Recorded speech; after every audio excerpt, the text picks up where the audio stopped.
The Lottery is a short story by Shirley Jackson, first published in the June 26, 1948 issue of The New Yorker. Written the same month it was published, it is ranked today as one of the most famous short stories in the history of American literature. It has been described as a chilling tale of conformity gone mad. Response to the story was negative, surprising Jackson and The New Yorker. Readers cancelled subscriptions and sent hate mail throughout the summer. The story was banned in the Union of South Africa. Since then, it has been accepted as a classic American short story, subject to critical interpretations and media adaptations, and it has been taught in middle schools and high schools for decades since its publication. Characters and story, details of contemporary small-town American life are embroidered upon a description of an annual ritual known as the lottery. In a small village of about 300 residents, the locals are in an excited yet nervous mood on June 27. Children gather stones as the adult townsfolk assemble for their annual event, which in the local tradition is practiced to ensure a good harvest, though there are some rumors that nearby communities are talking of giving up the lottery. The lottery preparations start the night before with Mr. Summers and Mr. Graves making the paper slips and the list of all the families. Once the slips are finished, they are put into a black box, which is stored overnight in a safe at the coal company. The next morning the townspeople start close to 10 a.m. in order to have everything done in time for lunch. First, the heads of the households draw slips until every head of household has a slip. Bill Hutchinson gets the one slip with a black spot, meaning that his family has been chosen. The second round is for the family members to draw. For the first round, the men have to be over 16 years of age. However, in the second round everyone is eligible, no matter their age. Bill's wife Tessie gets the marked slip. After the drawing is over and Tessie is picked, the slips are allowed to fly off into the wind. In keeping with tradition, each villager obtains a stone and begins to surround Tessie. The story ends as Tessie is stoned to death while she bemoans the unfairness of the situation. Reception. Readers. Many readers demanded an explanation of the situation in the story, and a month after the initial publication, Shirley Jackson responded in the San Francisco Chronicle. Explaining just what I had hoped the story to say is very difficult. I suppose, I hoped, by setting a particularly brutal ancient rite in the present and in my own village to shock the story's readers with a graphic dramatization of the pointless violence and general inhumanity in their own lives. Jackson lived in North Bennington, Vermont, and her comment reveals that she had Bennington in mind when she wrote The Lottery. In a 1960 lecture, Jackson recalled the hate mail she received in 1948. One of the most terrifying aspects of publishing stories and books is the realization that they are going to be read, and read by strangers. I had never fully realized this before, although I had of course in my imagination dwelt lovingly upon the thought of the millions and millions of people who were going to be uplifted and enriched and delighted by the stories I wrote. It had simply never occurred to me that these millions and millions of people might be so far from being uplifted that they would sit down and write me letters I was downright scared to open. Of the 300-odd letters that I received that summer I can count only 13 that spoke kindly to me, and they were mostly from friends. Even my mother scolded me, "Dad and I did not care at all for your story in The New Yorker," she wrote sternly. "It does seem, dear, that this gloomy kind of story is what all you young people think about these days. Why don't you write something to cheer people up?"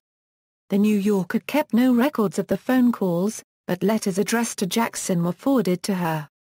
That summer she regularly took home 10 to 12 forwarded letters each day.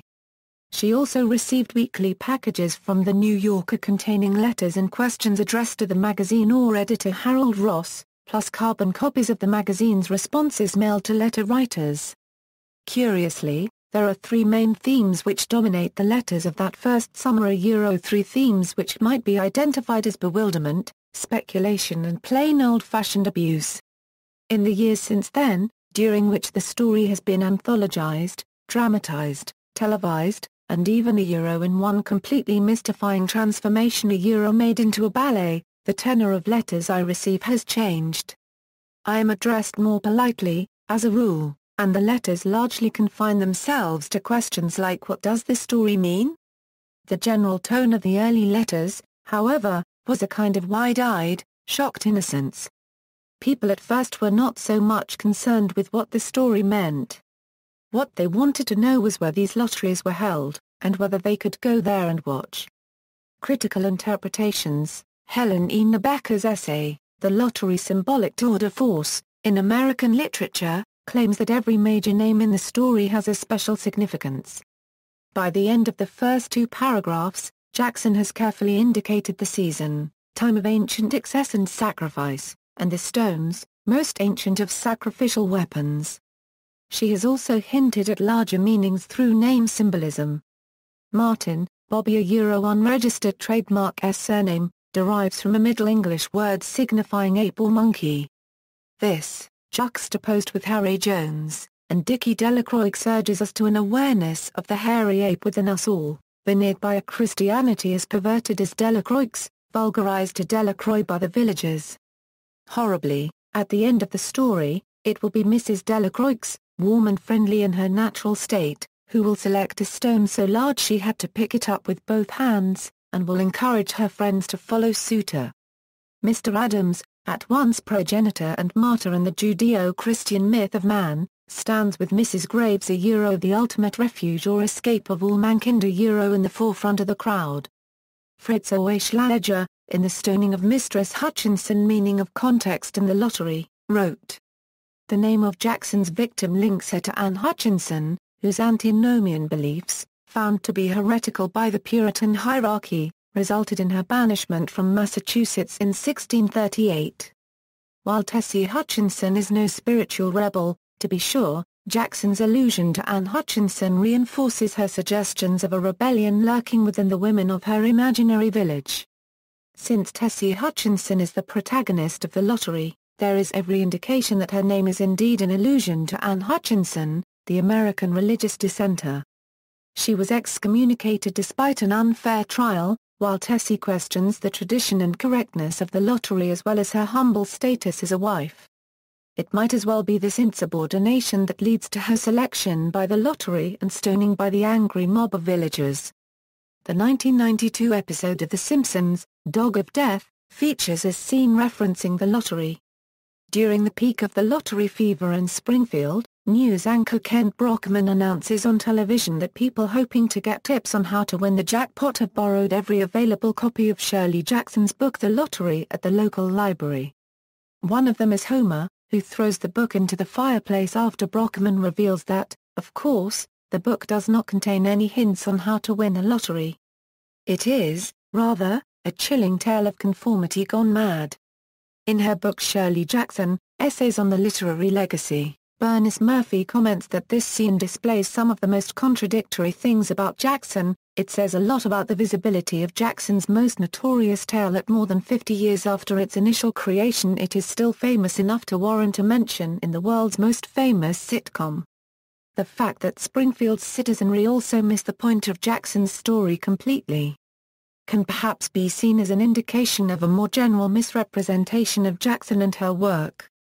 Dramatizations. In addition to numerous reprints in magazines, anthologies and textbooks, The Lottery has been adapted for radio, live television, a 1953 ballet, films in 1969 and 1997, a TV movie, an opera, and a one-act play by Thomas Martin.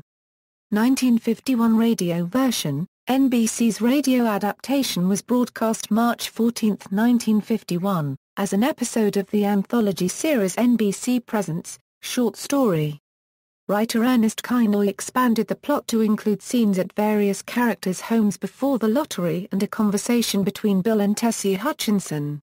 Kinoy deleted certain characters, including two of the Hutchinsons' three children, and added at least one character, John Gunderson, a schoolteacher who publicly objects to the lottery being held, and at first refuses to draw. Finally, Kinoy included an ending scene describing the townspeople's post-lottery activities, and an afterword in which the narrator suggested, "Next year, maybe there won't be a lottery. It's up to all of us." Chances are, there will be, though. The production was directed by Andrew C. Love. Television adaptation. Ellen M. Bartlett wrote the first television adaptation, Scene on Albert McClary's Cameo Theatre, 1969 film, Larry Ust's short film, The Lottery, produced as part of Encyclopaedia Britannica's short story showcase series, was ranked by the Academic Film Archive as one of the 2 best-selling educational films ever. It has an accompanying 10-minute commentary film, Discussion of the Lottery by University of Southern California English professor Dr. James Durbin. Featuring the film debut of Ed Begley, Jr., Yust's adaptation has an atmosphere of naturalism and small-town authenticity with its shots of pickup trucks and townspeople in Fellows, California, 1996 TV film, Anthony Spinner's feature-length TV film, The Lottery, which premiered September 29, 1996, on NBC, is a sequel loosely based on the original Shirley Jackson story. It was nominated for a 1997 Saturn Award for Best Single Genre Television Presentation. References. Sources: Oppenheimer, Judy, Private Demons, The Life of Shirley Jackson, New York, Putnam, ISBN A0-399-13356-9A.